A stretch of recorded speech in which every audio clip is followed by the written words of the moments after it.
এ যেন প্রকৃতির প্রতিশোধ। ফিলিস্তিনকে জ্বালিয়ে পুড়িয়ে ছারখার করে দেওয়ার বিরুদ্ধে গোটা বিশ্ব যখন চুপ, তখন দানব ইসরায়েলকে শাস্তি দিতে তাণ্ডব শুরু করেছে অদৃশ্য এক শক্তি। স্মরণকালের সবচেয়ে ভয়াবহ আগুনে পুড়ছে বেনিয়ামিন নেতানিয়াহুর ইসরায়েল। গাজা নয়, বরং এখন অবরুদ্ধ হয়ে পড়েছে আগ্রাসী এই দেশ। জেরুজালেম থেকে বিচ্ছিন্ন হয়ে পড়েছে তেল আবিব। বাড়িঘর হারিয়েছে হাজার হাজার বাসিন্দা। দাবানল নিয়ন্ত্রণে সেনাবাহিনীকে কাজে নামিয়েছে নেতানিয়াহুর সরকার। পরিস্থিতি নিয়ন্ত্রণে আন্তর্জাতিক সাহায্যের জন্য মরিয়া হয়ে উঠেছে ইসরায়েল। ইসরায়েলের পাপের সীমা লঙ্ঘনের প্রতিশোধ নিতেই যেন তাণ্ডব শুরু করেছে প্রকৃতি। ভয়াবহ আগুনে পুড়ছে ইসরায়েলের দখলকৃত জেরুজালেম। ইস্তাওল ফরেস্টের লাগা আগুন এখন ছড়িয়ে পড়েছে গোটা অঞ্চলটিতে।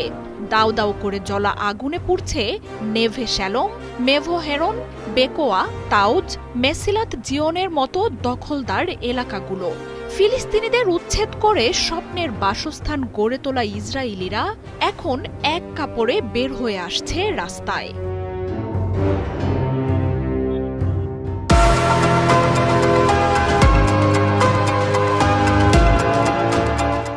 গাজাকে অবরুদ্ধ করেই ফিলিস্তিনিদের উপর অবর্ণনীয় হামলা নির্যাতন চালিয়ে গেছে নেতানিয়াহুর সেনারা। বন্ধ করে দেয়া হয় খাবার, পানি সরবরাহ। সেই নিয়তিই যেন এখন ইসরায়েলের জন্যও ফেরত এসেছে।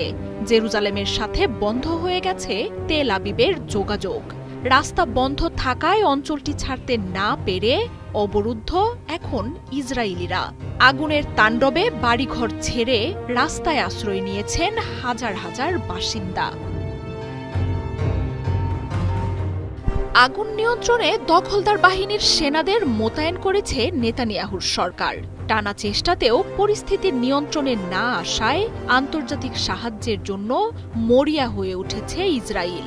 বন্ধু দেশগুলোর কাছে সাহায্য চেয়ে পাঠাচ্ছে বার্তাও। হেলিকপ্টার, দমকল বাহিনী বা সেনারাও আগুনের তেজের সাথে পেরে না ওঠায় নতুন নতুন এলাকায় বাড়ছে দাবানলের তীব্রতা। নজিরবিহীন এক যুদ্ধে গেল 2 বছর ধরে ফিলিস্তিনিদের উপর বর্বরতা আর নৃশংসতার চূড়ান্ত সীমা উল্লঙ্ঘন করেছে ইসরায়েলি বাহিনী।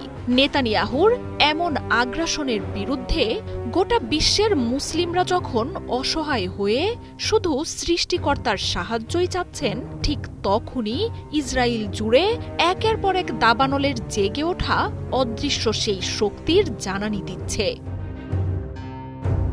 ইসরায়েল বলছে দাবানল পরিস্থিতি এখন নিয়ন্ত্রণের বাইরে, এমনকি শিগগিরই আগুন নেভার কোনো সম্ভাবনাও দেখছে না কর্তৃপক্ষ। এক রাতের ব্যবধানে পুড়ে গেছে 3000 একর জমি।